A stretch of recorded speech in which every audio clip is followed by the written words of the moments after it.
ইরানের সঙ্গে আমেরিকার যুদ্ধবিরতির মেয়াদ শেষ হতে চললেও সময়সীমার মধ্যে চুক্তিতে পৌঁছানো কঠিন বলে মনে করছেন সাবেক ডিফেন্স সেক্রেটারি মার্ক এসপার। চুক্তিতে পৌঁছাতে ব্যর্থ হলে প্রেসিডেন্ট ডোনাল্ড ট্রাম্প ইরানের নতুন করে হামলা চালাতে পারেন বলেও আশঙ্কা করেন তিনি।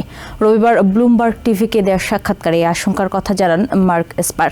এদিকে এবিসি নিউজকে দেওয়া সাক্ষাৎকারে ডেমোক্রেটিক কংগ্রেসম্যান রো খান্না ইরানের বিরুদ্ধে প্রেসিডেন্ট ট্রাম্পের রণকৌশলকে বড় বিপর্যয় হিসেবে আখ্যায়িত করেন। আগামী 22 এপ্রিল শেষ হতে যাচ্ছে আমেরিকা ও ইরানের মধ্যে চলমান যুদ্ধবিরতির মেয়াদ। পাকিস্তানের মধ্যস্থতায় বর্তমানে একটি স্থায়ী চুক্তির লক্ষ্যে কূটনৈতিক তৎপরতা চললেও পরিস্থিতির বিশেষ কোনো উন্নতি লক্ষ্য করা যাচ্ছে না।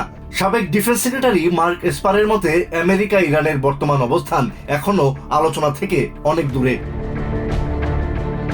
তিনি উল্লেখ করেন, ইরান হরমুজ প্রণালীর ওপর নিজেদের সার্বভৌমত্ব প্রতিষ্ঠার চেষ্টা করছে এবং তারা সেখানে যাতায়াতকারী জাহাজগুলো থেকে টোল আদায়ের পরিকল্পনা করছে, যা পশ্চিমা দেশগুলোর পক্ষে মেনে নেওয়া সম্ভব না।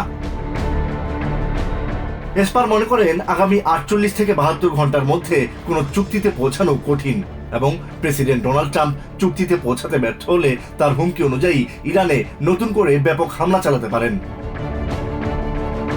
ডেমোক্রেটিক কংগ্রেসম্যান রো খান্না ইরানের বিরুদ্ধে প্রেসিডেন্ট ট্রাম্পের বর্তমান রণকৌশলকে একবিংশ শতাব্দীতে আমেরিকার বৈদেশিক নীতির সবচেয়ে বড় বিপর্যয় হিসেবে আখ্যায়িত করেন। তিনি অভিযোগ করেন, প্রেসিডেন্ট ট্রাম্পের ইরানের সভ্যতা ধ্বংস করে দেওয়ার হুমকি কোনো স্বাভাবিক পরিস্থিতি হতে পারে না। ইসরায়েলকে দেয়া আমেরিকার সামরিক সহায়তারও কড়া সমালোচনা করেন খান্না। তার মতে, ইসরায়েল একটি সম্পদশালী দেশ হওয়া সত্ত্বেও কেন আমেরিকার সাধারণ মানুষের করের টাকা সেখানে খরচ করা হবে, যেখানে দেশের স্বাস্থ্য শিক্ষা খাতের উন্নয়ন প্রয়োজন। তিনি স্পষ্টভাবে বলেন, ইসরায়েলের বিনামূল্যে সুবিধা নেওয়ার দিন শেষ এবং এখন সময় এসেছে প্যালেস্টাইন রাষ্ট্র ও আঞ্চলিক শান্তি প্রতিষ্ঠার বিষয়ে তাদের ওপর চাপ প্রয়োগ করার। অন্যদিকে বাইডেন প্রশাসনের সাবেক এনার্জি অ্যাডভাইজার আমোস অগস্টিন বৈশ্বিক জ্বালানি সংকটের চিত্র তুলে ধরে সতর্ক করেন, হরমুজ প্রণালী বন্ধ থাকার ফলে বিশ্বজুড়ে জ্বালানি তেলের দাম ব্যাপক হারে বাড়ছে এবং এরই মধ্যে অনেক দেশ বিমান চলাচলে জ্বালানি সংকটে পড়েছে, যার ফলে আসন্ন ছুটির মৌসুমে বিমানের টিকিটের জন্য চড়া দাম দিতে হবে আমেরিকানদের।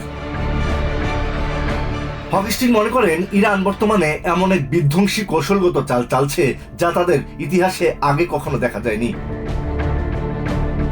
তার মতে, এই সংকটের দ্রুত সমাধান না হলে দেশের বাজারে আরো নেতিবাচক প্রভাব পড়বে এবং মূল্যস্ফীতি চরমে পৌঁছাবে। তিনি আরো উল্লেখ করেন, লেবাননে যুদ্ধবিরতির শর্ত দিয়ে তেহরান আলোচনার টেবিলে এসেছে, যা আদতে ইরানের আঞ্চলিক প্রভাব বিস্তারের একটি কৌশল। Asad real, TVN 24 news desk.